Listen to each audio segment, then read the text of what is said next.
cryptocurrency, YouTubers, the cult of personality, and an internet generation.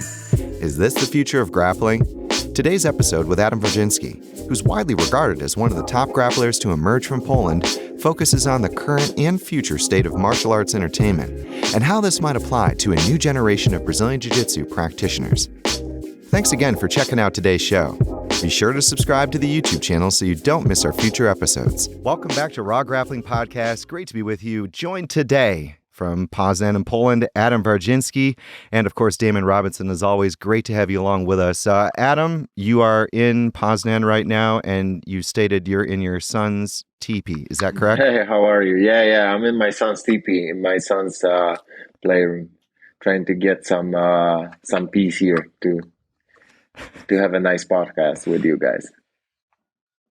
Amazing. Well, listen, you and I had the pleasure of meeting, and I was just chatting with Damon about this. Actually, the first time we met, the first time we spoke was actually when we did some commentary. We actually went live and went on air for RAW Grappling Championship. That was pretty cool. Was that the first time for you to do something like that? That's right. Yeah, it was a first time.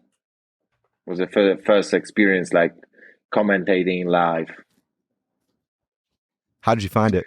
Well, it was a nice experience, and I had a lot of fun. But yeah, usually I'm not like having too much talking, let's say, appearances in those kind of stuff. I did couple podcasts and a couple interviews, but was never live, I guess, or maybe it was. But it's different when you do at the event, when people watching on Flow Grappling and like big platform, and it's different when you do just like for YouTube channel or something like that. Different vibe. It was really funny because I remember we had the truck in the ear saying, we need 10 more minutes. We got to talk more about these matches for 10 more minutes. And you and I were like, all right. So we're going to look at these matchups. And the cool thing for me and for Dean as well, who joined, was kind of, you were a pundit. You knew about the different styles and so on. Did you actually enjoy that process because it's something you do as well with your students or when you're preparing for opponents? Because you were kind of giving breakdowns on who might have an edge here, and this guy was more experienced, but he might feel more or less pressure. Yeah, the thing is, like, if you're competing and if you're like teaching and you have like competitors in your gym, you're pretty used to that stuff because you're always studying somebody, either your opponent or either opponent of your student. So you take care. I mean, you look closely to those details, like little things, like how the guy is gonna feel during the match. Like if he's a big name and he has a pressure on him, competing well against like up and comer. And also the technical aspect of the game, but that's pretty normal. Every coach tries to do that, and it's pretty common, I guess. Yeah, I think just because I'm competing that much, I think like I have quite a lot of experience in that. Yeah, that could be a big factor. It was fun, man. And again, we talked about kind of some of the wider things about the fact that we had people from different countries coming to London to compete on that show. And I had the pleasure of really kind of unpacking a bit of what's been going on in Poland. And that's something that Damon and I, when we were looking to do the show with you, wanted to talk to you about. I recall you told me, and you kind of summed it up and said, we've kind of reached a point in Poland where the quality of training and the access to training is there for a hobbyist to an amateur competitor to a professional level athlete. The kind of resources that we have access to has really taken hold and grown at such a wide scale. But you highlighted that in order for, BJJ and grappling sports in particular to take that next step, we needed to address some of the things around the professionalism of sponsorship and funding and be able to get these athletes the global exposure that they need. Could you talk a bit more about that? Because I think people will be interested to hear your perspectives on why things have grown to become so big in the grappling scene in Poland, and more broadly, what kind of the next steps need to be to progress. Well, so my view at that situation is that it's very easy to have a nice product, to make a nice product out of jiu-jitsu for amateurs, because it's fun to train. It's very different than judo and wrestling. If you look closely at the grappling sport, it's very different than judo and wrestling because it's more pleasure for every like age group, you know. So you're not having too much of like high throws and big takedowns like you have in wrestling and you have in judo. So you're not constantly hitting that mat with a full power. So after the training, you kind of feel better than after like judo workout or wrestling workout. So it's easy to attract people. It's easy to gather people around and easy to show them that it's something cool to do, you know. Especially now when jiu-jitsu is getting bigger and bigger all over the world, you know. In some, I feel like in some groups it's something cool to do, especially like California. So it has some influence in Europe as well. You know, jiu-jitsu is getting cooler and cooler, and I think like UK is a leader of our sport in Europe. So in this case, I can easily understand why it's so easy to attract people and why it's so easy to build an amateur group. And competitors and like people who live from the sport is a very different group, because to be able to become a successful competitor, you have to be ready to sacrifice some things, and you have to also be ready to risk a little bit. And I feel like we as Europeans in general, we like to stay quite safe, and we like to take like safer path, you know, like, you know, education, and then find a stable job, and maybe then you're gonna have a side hobby. Maybe this hobby will become a business, and then you're gonna be okay. You can pick whichever way you're gonna go, you know. But unfortunately, if you want to be a jiu-jitsu athlete, you need to uh, you need to make a decision very fast, you know, because like whenever you're a teenager, 18, 19, it's a good time to like make a choice if you want to do it like 100% or not, you know. And this is kind of like weird age when still your parents have a lot influence in your like deeds and choices. And I feel like it's hard to accept that your child, your son or your daughter want to be a jiu-jitsu athlete, and it's hard to believe that actually he can make a nice living out of that, you know. So that's one thing, you know, you're constantly fighting with your environment, trying to tell them, no, I'm going to do that for life. I'm going to earn a pretty good money. I'm going to have a nice lifestyle doing that. So that's one thing. And another thing, you have to be clever, you know, because it's not like you can earn money like every competition uh it's not like you have so much opportunities to earn a good money, you know.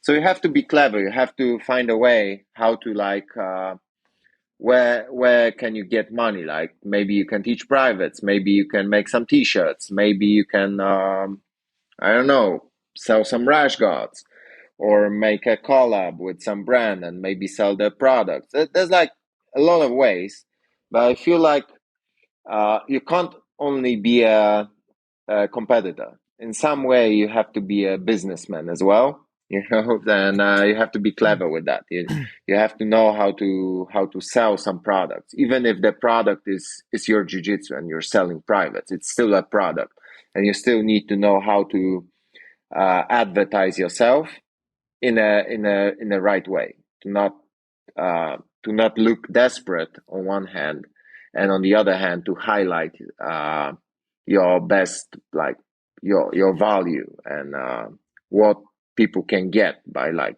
taking privates with you, you know. So uh, and those things are like it's tricky, and if you think like you're gonna earn good money just by being a tough competitor, sometimes it's not working like this.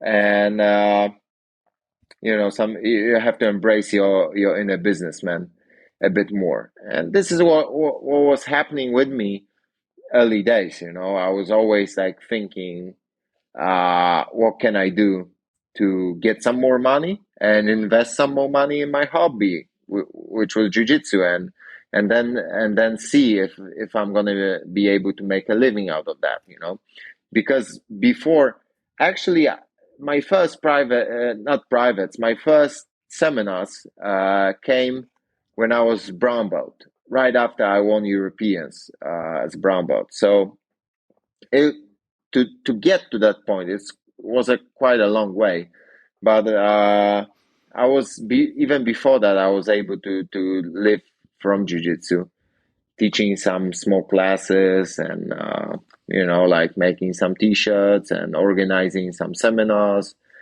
uh, yeah, I was trying to do everything to be able to live that lifestyle. And of course, like every summer season, I was working uh, in all sorts of jobs, like some simple warehouse jobs, and I was delivering water, stuff like that, you know. So I was like working in the morning, training in the evening. uh, yeah, crazy time. But you know, you're just doing whatever you need to do to make your dream come true. You know. Do you think that there's more potential now in Poland for people to take these paths towards success? I mean, you started teaching at a blue belt, I believe, Yeah. and everything you mentioned from your, first private or seminar rather at brown belt to where you are now. Is there more potential than what there used to be? Oh, of course, there's more potential. So, uh, first of all, it's an internet era right now, so it's way easier to advertise yourself. I remember first time when I create my fan page, just to like, you know, share. It wasn't like trying to be a big star and acting like a big star. I was just trying to share with people how my journey looks like. I wasn't trying to make a rock star out of myself, you know. And yeah, and there was like voices like, "Oh, he's making a fan page, but he's not a star. Like Braulio Estima is a man who can have a fan page, not Adam." And I was like, whatever. It's treated as my blog, you know. I'm just sharing my story and my journey. If you don't want to follow, I don't care, you know. Like if there's gonna be people who like to follow, then I'm there, you know. So right now, I think like more it's easier to advertise yourself, and it's more acceptable to like advertise yourself even though you're still like up and comer. And there's more tools as well. And also it's a great time to teach jiu-jitsu through the internet, through the video content. And you know, I can see a lot of people trying to do that and having some success with that. So, you know, even if at the beginning you can't have like if you can't earn like a lot of money, you can still make some money that will help you, you know. You know, all sorts of like online privates. You can reach a lot more public with that, a lot more people, and this is awesome. So I feel like right now we're in a really good time for earning more from jiu-jitsu and being able to live from jiu-jitsu a bit easier than it used to be. Yeah, it makes sense. I mean, that was one of the things that Damon and I were fascinated about in reference to Poland with the increased commercial success of various martial arts, BJJ and grappling, as you've just illustrated, becoming more popular and people having more access from camps and, brands getting behind things, or increased opportunities for someone who just wants to be a hobbyist, right? But then maybe they do find that maybe they could make something out of this, and maybe they do too, take that next step towards monetization of their career, if you will.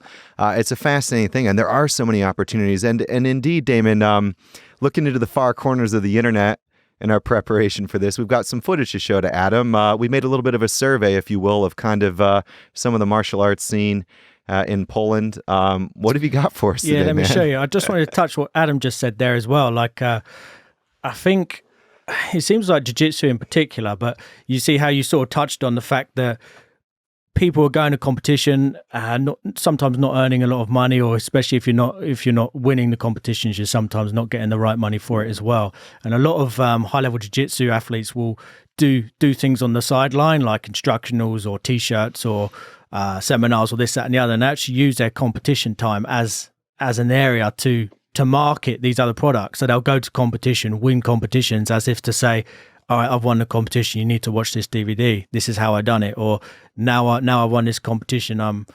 People are liking me, buy my T-shirt, just to get things moving like that. Where you see in a lot of other sports is sometimes flip reverse, right? So a lot of people will come up, like take MMA or like these other promotions we're going to go into in a moment. They sort of come through the grind a little bit, got to the fights, done well in the fights, and then been a success from that, been paid from the fights and been able to spin off from that. So jiu-jitsu has always been like a little bit backwards in that sense. Don't really know why. I suppose it's just the way that it's gone. But like Chris just said there, you said it's an internet era, and what we're seeing now, and we're seeing it loads in Poland. Like you probably see, like these spin-off promotions are being played out, like very much like a YouTuber type audience where these crazy things are coming through, like MMA promotions, bare knuckle promotions. I'm just going to show you a few now, but what you're seeing from these is like not necessarily they're huge stars in the arena. A lot of them are brand new sports or whatever you want to call them, but like massive sponsors are getting on board with them. Huge people are getting them on board with it. I'm just going to show you, and it's the type of way they're being marketed now as well. Like for an example, we have. I love how he said some of them are kind of sports, and I had to chuckle. But here you'll see what we mean. Here we got a press conference from Fame. Do you follow Fame? Do you follow MMA, Adam? Well, I follow MMA a little bit, but I'm not following those celebrities super fights too much. Yeah, they're crazy. Well, I mean, like it's like I can understand why it's so popular, and I can understand why they're making so much money, and I understand why they can be so entertaining. But on the other hand, I don't want to support that, and actually I don't have time for that. It's just interesting, is it? How like you can see the way they're playing in a lot of these promotions now. Like I'll show you a few of the other ones here. You have the slap fighting championship, which has come out of Poland. Like people are making sports out of this and like massive spectacles, and a lot of the audience you see is like it's like a YouTube-esque type audience. It's really playing into the internet, really playing into just getting clicks. I mean, take this for an example. These guys here, this slap fighting competition and punch down, it came out of Poland. You've got these guys, big guys, just standing up there and just being knocked clean out from slaps. Yes. And you've got people behind them just catching them, sorting them out, standing them back up for another round. Like in MMA, like the fight's over. Like these guys are being dusted off, put a bit more chalk on their face, and they're getting straight back to it. No, it's crazy, but like there's so many of these promotions now that are coming out, and like you say, I mean, like even the slap championships here, they've always gone over to the Arnold Sports Festival, and you got people like Arnold Schwarzenegger and Logan Paul frontline in this thing. And if you have a look at it, which I find really crazy, I mean, look at the crowds that these things are pulling and the amount of money that are going through these promotions. And when we sort of compare this, look at that crowd. When you compare this to like jiu-jitsu, which has been around for like really hundreds of years, and like in even in the modern times, in the last 15 to 20 years, it's been a great sport. And you see sometimes that people are just popping up on these you see that there. Yeah, you see sometimes these people just popping up out the blue on these promotions and just jumping straight into these massive sponsorship opportunities, and you've got to wonder where it kind of where it forges that line. You know, it's we were quite interested. How did you take, like you said, you don't follow these things that much, but do you look at these things and wonder why jiu-jitsu is not one of them? What, like gaining this kind of interest and media traction? Like some of these videos, for an example, like slap championships, you know, their videos get like 1 million views and things on YouTube, and then you look at like high level jiu-jitsu competition and it's not quite there, which is really strange to me. But do you ever wonder about that, Adam? Well, so I can easily understand why it's working that way. So jiu-jitsu is not a very audience friendly sport, even though we have some very good matches, entertaining matches that can easily bring more audience to jiu-jitsu. But in general, we're not very audience friendly. We mostly gather around people who actually do jiu-jitsu and their families and friends, maybe. On the other hand, those like slap fighting championships, it's very easy to understand the rule set. And, you know, if you have two guys that you already know from the internet and somebody will tell you those guys are gonna be slapping each other, so you're kind of curious how's that gonna end up, you know? And what I think is like it in the big factor is that those people are already kind of famous, you know. They have the YouTube channels and they have their audience. So whenever you have somebody quite famous and he's doing something new, people are curious to see how he's gonna do that, how he's gonna perform, you know. So those like MMA events with YouTubers fighting each other, it's the same thing, you know. Like you're gathering audience of those YouTubers combined, and actually you gather the audience of all of those YouTubers from the whole card combined. So yeah, and MMA it's way easier to understand, you know. Like it's always like this. Punching is easier to understand than grappling. Grappling is a bit different, but also like what I feel about this is that we as athletes, we have to find a way to show our sport and our lifestyle in a more exciting way, and we have to also work to be able to show our personality a bit more, because what I feel is like a lot of athletes, including myself, we feel kind of shy to talk what's on our mind whenever we're like giving an interview. We rather stay like in a safe spot, being like always humble and always gentle. And this is nice because you're not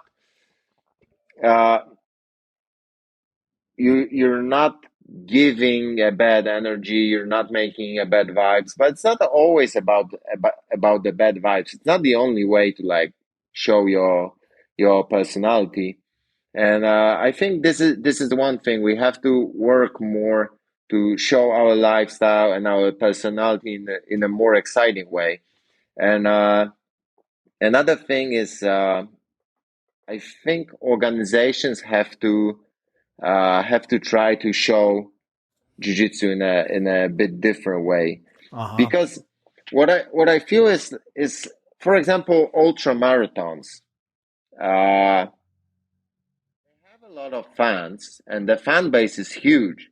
Even though nobody is watching the athlete running the whole ultra marathon, nobody's watching the guy running for like 20 hours, right? Because those people run for like 20 hours, like 200 kilometers or something like that. You know, nobody's watching that for 20 hours, but somehow they're gathering a lot of fans because they're doing something extraordinary, something big, something that not many people can do. You know, so maybe that's one way. I'm just like brainstorming, and that's some of my ideas. I don't know exactly the way to put that into work, but those are like my ideas. No, But for sure, it's a lot of things are in athletes' hands. You know, I feel like the growth of nogi or submission wrestling, however you call that, in general, is connected with the figures that grew from nogi and submission wrestling, like Gordon, like Craig, like different personalities, and you know, like bold personalities that can gather fans, that can gather people who would like to see what are they doing, how are they training, what's their opinion on things, you know. So I think that's important to learn how to not be one of many people in a crowd, how to show uh, your true personality, because we're all different and we all have something to show. And I feel like whenever we show our true personality, we can only gather more fans, because whenever you reveal your true personality, there's always going to be more people who think like, I like this guy, I like how he's talking, I like what he's talking, I like what's his opinion, then people who say like, oh, I don't want to follow this guy, his opinion is like out of this world or something like that. You know what I mean? I think like every time we're like revealing our true personality, we gather more fans around us. No, totally. I totally agree. And it's also like there's characters in every walks of life, right? There's not, I don't think there's such as like your Conor McGregors of your MMA, or like you say, like Gordon and Craig, we've got personalities coming out of jiu-jitsu, like more bolder personalities, as you mentioned, but also how that's being delivered as well. Like, are they bolder personalities in the sense of it's them who's causing that influctuation of fans, or is it the way that that's being delivered as well? And I think like you see, like we brought up Poland for an example, because they're doing a lot of it at the moment with these promotions, like these internet sort of YouTube-esque audience type promotions, where in some of them, you get these big celebrity ones, which is clear why they're doing it. They're using people with huge followings to come on, and everyone wants to see them get slapped in the face and everything else. But like, even if you take on, for an example, bear with me, there's a promotion called Granda. Do you know Gromda? Gromda? Yeah, Gromda? yeah. Like the bare knuckle boxing promotion over there. Yeah. Like these guys are not necessarily like stars or anything like that in their rights, but you have this promotion, and they're, whether it's right or wrong, it's just full of like, you know, some weird film sets. Everything's really raw. You've got Ferraris and Lambos and like chicks hanging about everywhere, and it's sort of just become this strange thing. But why they're trying to do it is to gain more viewership, gain clicks, gain views, and it's working. Like, it is working for them, whether it's right or wrong, like whether we follow it or not, it's kind of working for them. And these people are really like, now we don't fully like follow every single like fighting promotion or anything around the world, like, but I'd say these guys, we don't know about these guys. They could be famous people and stuff, I don't know, but they're coming through, and all of a sudden they're gaining huge traction off the back of that.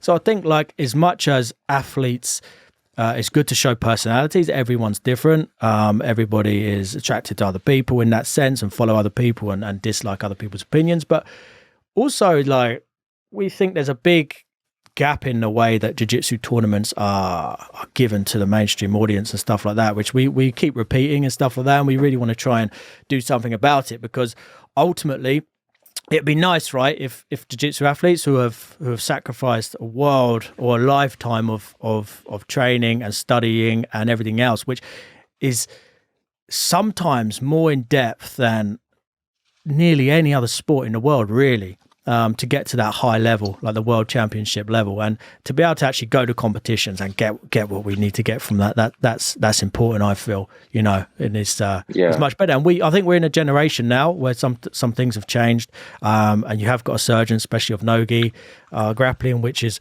a lot easier to relate to, where we're in a pivotal point, I think, where if the generation that we're in now, we've got so many good competitors and we've got so many opportunities and the internet, I think now's the time that could really change around. And that's what we're trying to do, really. And it's good to hear other people's opinions like yourself who have lived the sport for many years, and things that you do to make the money and also still compete at a high level, which is sometimes challenging. It's a big sacrifice for people to make, but it's important for people to stick on the road because we'll get there.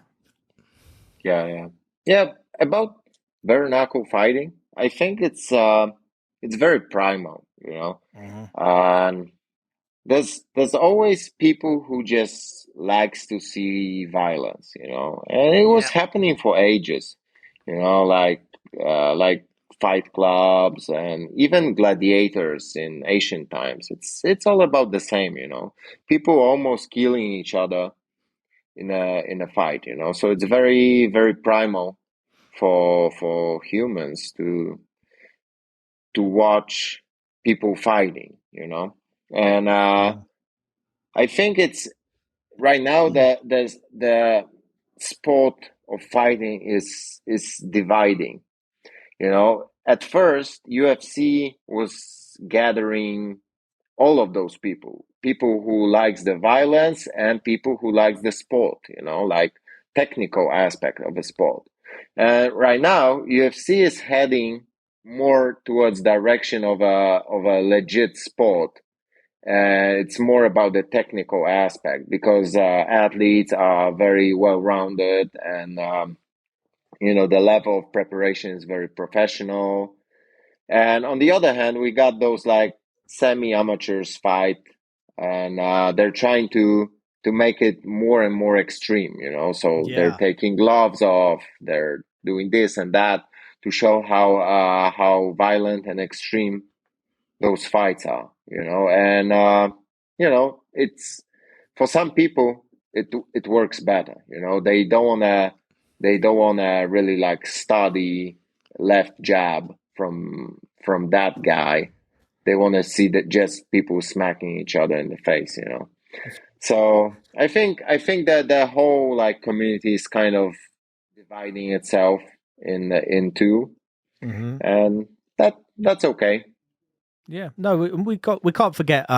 Like we say, Poland are doing some really outlandish things right now, which is for the reason they're doing it. It's working. They're getting some good things, but we can't forget they've also got some really, really decent promotions which have been around for a long time, the likes of KSW, Fame, even the grappling promotion, the ACBJJ, which you competed on a few times. Are they still going strong? Are they still ticking over? Yeah. How is that in Poland? Is it quite a big promotion over there? So we're very good in organizing competitions. You got like a lot of competitions, like local scene, and you can actually, especially before COVID, you could compete like, I don't know, every second week, sometimes every week, because there's always something happening, bigger or smaller tournaments, and a couple times a year. You got like Polish Nationals Nogi, ADCC Nationals, Polish Cup, and those tournaments are big. They gather like more than 1,000 people. Polish Nationals in BJJ, they're like 1,500 competitors. So that's a big numbers. We're very good in organizing those kind of tournaments, but I think we're not very good in organizing professional events. I feel like the only place that right now organizes like professional events is UK. With a few organizations there, But in Poland, we don't have those kind of things, and it's hard to say why. Actually, I have no clue. Maybe it's a good market, but there was few attempts, and it wasn't very successful. Maybe it's more about persistence. I don't know. I'm wondering, could it be about entertainment? Because kind of going off the conversation that Damon, you mentioned Gramda. I remember the boxers don't even go by their real names. It's like Maximus and Balboa. Yeah, It's like this kind of cult of personality. The Fame yeah, thing. The main bouncer for Fame that you saw on screen a little bit ago, that's Nikola Milanovic. He's a Sambo and Judo champion. I think he fought Pudzianowski as well. He did actually yeah, fight Mariusz yeah. Pudzianowski. He He's fought there. him. He's the guy. Even in Fame, at the last event, Marcin Wziosek, who was an Ultimate Fighter winner, a legit MMA fighter, is going into this type of promotion where you watch the broadcast and the commercials are like integrated seamlessly into the product. You don't know whether it's the actual show or whether it's a sponsor that's bringing you this piece in the Yeah. live broadcast. To even the reflections I heard from this past weekend, they had an event here, Adam, called Showstar Boxing, which was the UK versus the USA. They sold out Wembley Arena. And I heard from a very well-respected boxing pundit, a guy who covers boxing traditional, right? Your normal traditional, this is how we've done it, boxing. And he's like, it's a totally different atmosphere, totally different crowd, Mm. totally different vibe. Yeah, of course. It's different audience. Could you, yeah, for sure. But could the growth of professional jiu-jitsu or professional grappling, whether it is no-gi, because I think Damon and you agree that probably no-gi is the most understandable, or could be with your kind of modified rule set, the ADCC rule set you went with for Raw, could be the most digestible and entertaining for TV version. But my question to you is this, Adam, could we benefit from a more entertaining approach or Well, less serious? I think so. I mean, it doesn't necessarily mean that we're gonna be less serious, but I think for sure we can be more entertaining, and for sure I think we can make make it like put more emotional involvement into that, because what I think is, does ADCC rule set ADCC rule set really that entertaining, and is ADCC rule set that different than other rule set that it's like so much more entertaining than grappling in any other like rule sets? I think it's not. It's more about who's competing there. It's more about emotions. It's more about Yep. the hype, And I feel like we can transfer that into other rule sets and organizations as well. Uh, I I'm not like a a guy from a PR or something like that. So it's hard to say for me like what should we do, the tools to do that. But for sure we can make some moves to make it more more hyped. Right now, like feel like gi fights are hyped, and it's not like gi fights are boring. Some gi fights are very exciting. It's always like this. Sometimes you got ADCC fights boring as hell. People just like wrestling in a very very bad way, not being able to take each other down, and then sometimes you have like straight fire, and same thing in a gi. I think for super fights we could modify a rule set a bit more, and it's a matter of experiment, because what I feel is we have to make a balance between entertaining rule set and rule set that respects the spirit of jiu-jitsu, because it's very easy to say what we have to change, like okay, make fights shorter, give points for this and that, but uh, will it be good for the sport? Will it be good for what I mean for the sport is, will it be good for like the spirit of the sport? Because jiu-jitsu is also a sport that really favors positional fighting. I don't know if positional fighting is very entertaining. Submissions, like flying submissions, those are for sure entertaining, but you can't build a fight out of the flying submissions. So it's hard to say. It's about the balance. It's about balancing and making some experiments. And I hope I hope we can one day make a nice, entertaining rule set for gi as well. Um, but what I feel is why gi is losing audience is because ADCC is very elite. ADCC events are very elite. And you can see that from the audience from ADCC trials and ADCC finals. So ADCC trials, they don't gather so much of a crowd. ADCC finals are very hyped and they gather a lot of people. And right now they're selling out the whole big arena in Las Vegas. So then how big is the hype. So I think like AGP, IBJJF, they're losing a lot from from the fan base because their events are not very exclusive. They're not very elite. Because you're fighting a black belt final, and on the other mat there's like Master 3 purple belt fighting. And it's like, not to take anything from Master 3 purple belts. It's awesome that those people can compete, but at the end of the day, people are coming to IBJJF and AGP competitions mostly to fight their own fights, to fight their own matches, and then go for some food and chill. And they don't even have power to stay longer and watch like black belts finals. They most of the time it's like, okay, let's go for food, and maybe we're gonna watch that on Flow Grappling.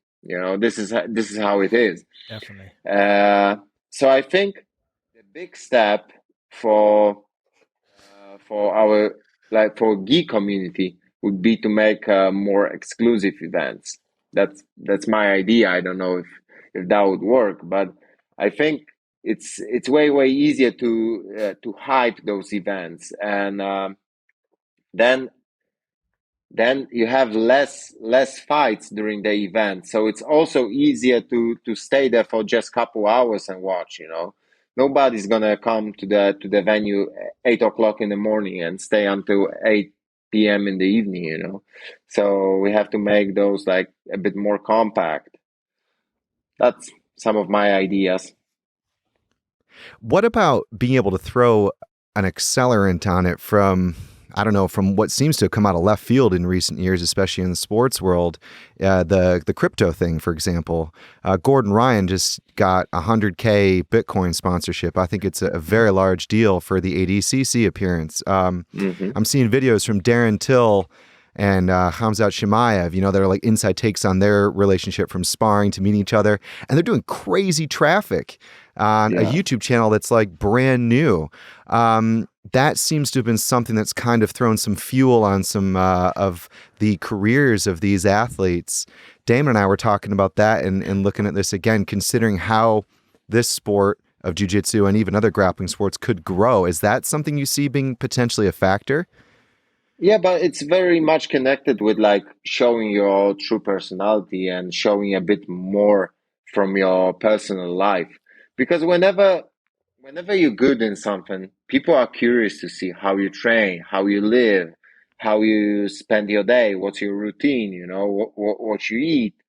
And when somebody's like a phenom like Kamza, people are just curious how is he like on daily basis, what's his routine and what's his diet.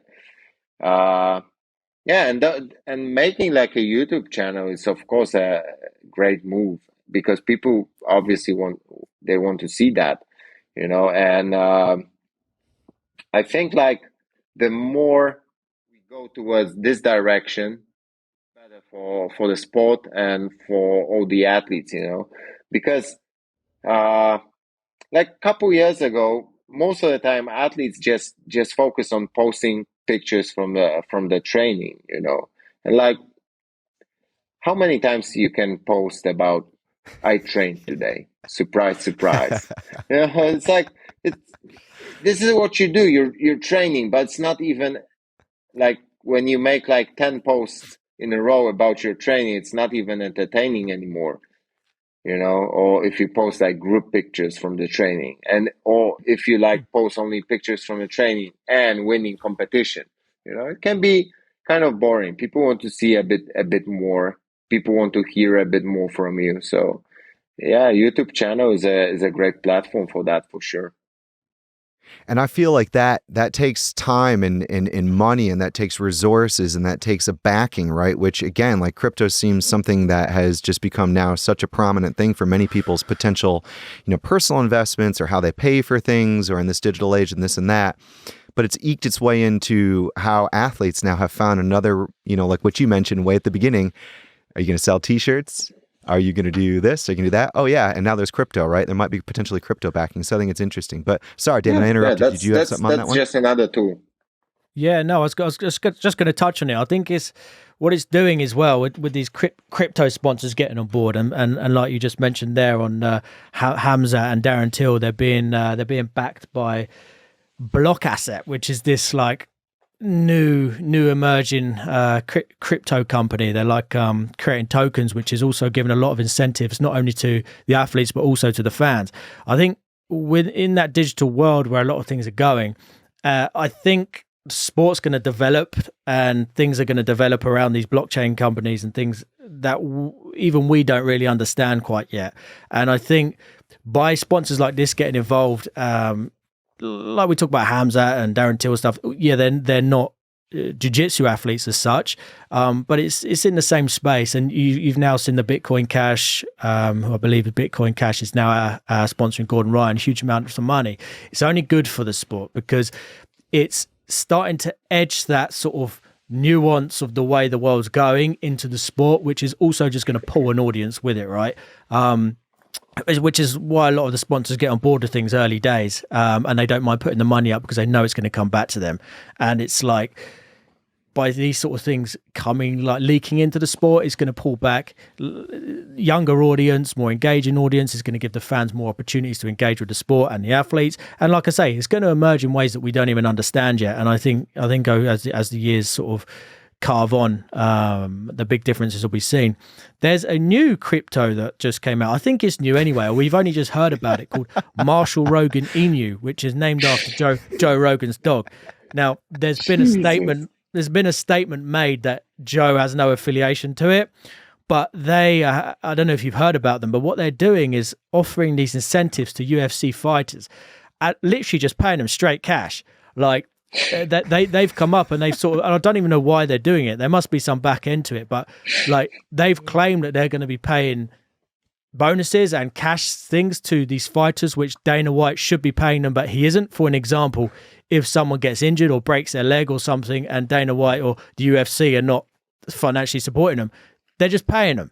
And I think they've paid over £800,000 now in bonuses to these UFC fighters for no reason whatsoever, it appears. And it's just crazy. Like, yeah, I think if people have a good performance, I'll just pay them like 25 grand. And it's just really strange. But a lot of these things that we don't quite understand yet, I think they're going to emerge a lot. And the more they can get on board, I believe it's probably a good thing. And it bleeds into all avenues like the YouTube channels and the better marketing and be able to get people's personalities across. Because like, I do agree with everything you say, Adam, in terms of like Hamza or Gordon. When people are like a phenom in the sport and they've got such a record, they're doing things, people want to see what they're doing. With the right backing behind that can just be like just super speeded up, and get into the eyes of more people than we even think we need to get into. Yeah, and it's always good when like big players with a lot of resources getting interested with the sport. And this is how always our sport was growing, you know. Look how sport grew just because UAE sheikhs got interested Yeah. in our sport, you know. And this is the same thing. People who got interested in a sport with huge resources, they thought they're gonna invest some, and this is how, you know, a lot of athletes made a living, or they somehow helped in the standard of living of those athletes, you know. So this is the thing with crypto is a process that we've seen already many times, but it's just bigger scale, I guess. Mm-hmm. We had a couple of things we wanted to talk with you yet. Two things, actually. The first of which was a little shift back again to when we first met. I remember you told me one of the reasons why we've seen this sport grow so much and where the future of it has been really just opened up infinitely is the fact that every time the future generation has better access to information. And we've seen that from a DVD age to a YouTube age to whatever. And I think you've made the point that, like, you know, the path to the Olympics might have been 20 years some time ago, and now it could be half or less, 6 to 8 years for an athlete to be able to be at an Olympic level. Yeah. Simple question really for you here. Do you think you can learn jiu-jitsu from watching tape alone? Well, I know that that was a big factor in Polish jiu-jitsu, you know, because access to Brazilians in like early 2000 was like very small, you know. It was hard to get those people here. And also, like, to go to Brazil, you had to have like quite a lot of money. Poland back in the days weren't that good economically, you know. So a lot of knowledge came to Poland with videotapes, and this is how it actually started. You know, then there was like more and more people coming, more seminars, and people from different countries, not only Brazil, but it started from videotapes actually. And I think, and I know that a lot of people right now are they don't have an access to a proper gym, and they're just training jujitsu and studying different videotapes because they're so available right now. Uh, so I don't know if you're able to really become a professional high level athlete just by studying videotapes, because you need sparring partners as well, and that's a big factor. But for sure, you can have a very good you can grow a lot, and you can develop a very nice jiu-jitsu level. And this is what I actually observe in even in my own gym, you know. People who study tapes, they learn faster, and they know more about their own game. They because they're thinking more about like refining more and trying to find answers for some questions, for some problems that they're having on the mats. Uh, so yeah, if I can see that people in my own gym are learning faster and becoming better in like very fast pace, especially comparing to people who don't study tapes, they just like uh, coming to the training like 3 times a week, then you know that it's working, you know. So even people who can get a like couple jujitsu fans and training in a garage on a piece of mat, they can learn some moves, and they can learn like legit moves because they have access to legit knowledge, you know. The only thing there might be missing is sparring partners and people who can give them a proper reaction in a live role, you know. But in terms of like gaining knowledge and drilling moves,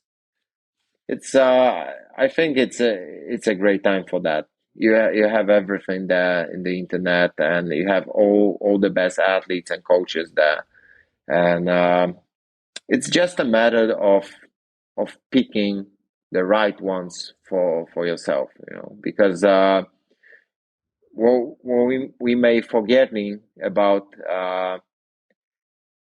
as lucky as we got with all those like videos on YouTube and DVDs. Uh, Sometimes it's like too much of the knowledge, so we have to also refine the knowledge, and it's good to like pick couple people who you like the way of teaching, and you like their style, and then just follow those people, because if you're like trying to follow too many paths, then you may sometimes get confused, you know. So because it's very much connected with trust, like learning, especially I think like martial arts is connected with trust. So pick people who you trust, like you trust their knowledge and you trust their techniques, and just follow those. Don't try to follow everyone. One of the things I think Damon and I were immediately reminded of, at least when this came into our heads, was when the Gracie University system, was it Damon, I think, came out, or they were posting like a video. Yeah, it was like a video of like a live roll with a Gracie certified blue belt who had been taught entirely through their program. And I think he came in, was it with Henner he was with, and then it came on their video channel after that. Have you got it? Yeah, so like this, I think the Gracie University have this this situation where they will literally grade you for a belt through online course. This is apparently one of his blue belt students there who had done this course and learned what he needed to do. He's come to the gym and he's rolled, and he's basically done really well. And they were just trying to say how proving how it works and stuff like that. Now, I don't know fully, so I don't want to speak out of term in case it's not this case, but it looks like if you join the Gracie University there, you can get like if you're a blue belt, you can get your blue belt 1 stripe a course, 2 stripe course, 3 stripe course, 4 stripe course, and you basically sign up to these courses, you study the video, you do what you need to do, and once you've done it and paid sort of $400 to do so, they'll give you your first stripe on your blue belt. Again, I don't know if it's quite like that and things that you have to do, but from my understanding, it was kind of that way. And I wasn't too sure whether you think like you could actually successfully like learn tape or watch tape and study tape and then actually be able to go into a live situation against an opponent who's resisting, who's defending and attacking, all which you haven't sort of built into your concept of what it is you're actually trying to do. I think it's all well and good that you're trying to initiate a technique and it gets defended in a way that you feel like you understand the way to defend it, but in a live situation it can be very different. It's like just knowing the full like effectiveness of just learning tape, or whether it has to be supplement. It depends what you're trying to do as well, I guess. You know, I mean, a lot of people like to put stripes on the belts, just to put stripes on the belts and take it home and show their wife and show them that they've got their 4th stripe tonight. But in a real life situation, I think it's going to be very different. Yeah, I think it's a very extreme situation where people are only learning from the internet. Of course, like learning in an academy and supplementing some additional knowledge with the videos and DVDs, it's, in my opinion, way better. But I don't care if somebody's happy about like getting a blue belt from an internet course. That's okay, you know. It's not affecting me in any way. If it works for them, if it floats their boat, I'm good with that. I think for me, it feels really, really useful to be able to get, and this has been my approach over the years, is I've always been somebody who is interested in as many different looks from the grappling perspective alone. Of course, I've done Muay Thai and boxing and this, that, and the other. But, you know, if it was Sambo, if it was Catch, if it was Judo, if it was 10th Planet Jiu-Jitsu, if it was whatever, right? It was the Carlson Gracie guys who had crazy pressure and really good passing. I'm always trying to take on as much data as possible. And maybe I am guilty of being somebody who did look at too much stuff. But on the flip side, you know, I found myself looking at Eric Paulson's videos. He's posting like VHS tape, you know, footage from 15, 20 years ago, right? And it's like Back to the Future. He's got these crazy catch wrestling flows, which I remember looking at back in the day when I first started training grappling, and I'm still looking at it again now and revisiting like, man, would I try that? Could I pull it off? Might I adjust my grip here, my weight there? So I feel like for me and in my experience, and I think Damon, you know, we spoke about this before we went on to this podcast, was any information and any data is probably good data, and an open mindset is that kind of evolution through diversification that we all experience in our journeys. I don't know how you feel about that, Adam. Yeah, for sure. You know, I feel like it's blessing for both students and instructors. So, you know, the thing is, you can always find a good content and poor content, you know, and it doesn't all. McDojo It's life. not. McDojo life. Yeah, but it's not only about like videotapes. It's also about the academy. You can end up in a very like bad academy with like, I don't know, with like maybe a fake black belt coach or whatever, you know, and you can end up in a one of the best academies in the world, you know. And same with videos. You can find some very good videos, and probably there's some very poor videos around with not so valuable content. But this is about the internet era. You know, we have to refine things, and we have to like dig a little bit to find out if those things are really good, or is it like, you know, not worth our time.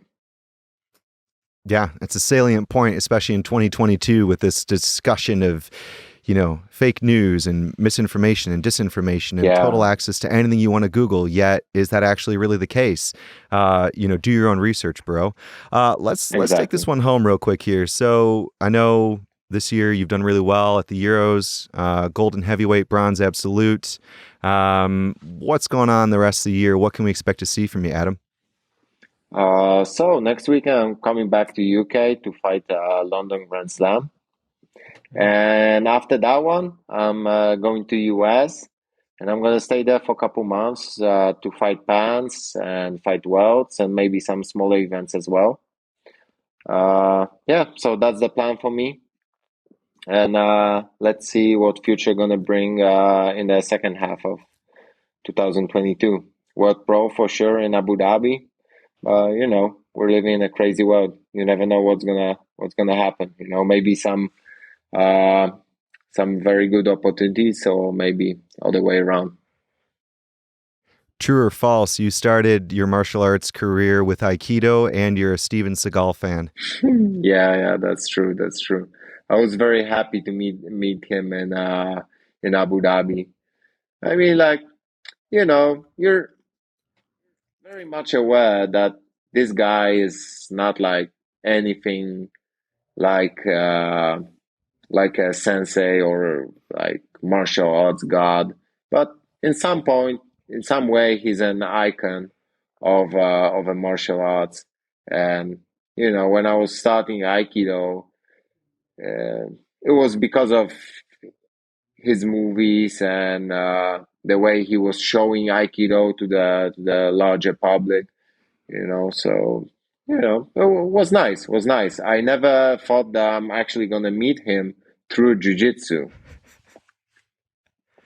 What's your favorite movie? Oh, that's a hard question. That's a hard question. I, you know, I the thing about me is like I like to get involved in those like uh different universes. So I really like Star Wars. I like Lord of the Rings. I like movies that present like a fantasy world that's very much different than our world, and it's like it's fun to explore that world, and I like when it's connected with some like video games and stuff like this, so you can really jump into that world and explore it. What's your favorite Steven Seagal movie? Oh damn! I can't remember I was watching those movies all the time when I was like 14, but I haven't saw his movies for years now. I don't Above the know. Law. Maybe Come on, it's got to be. maybe there's some funny movie, The Onion movie, and I think he was playing a cock puncher there. Something something like that. It was a really stupid movie, but that was probably the last one I saw with him. Would you ever do a demo with him like Anderson Silva did and Fei Zhao did? Could we expect to see that on your YouTube channel?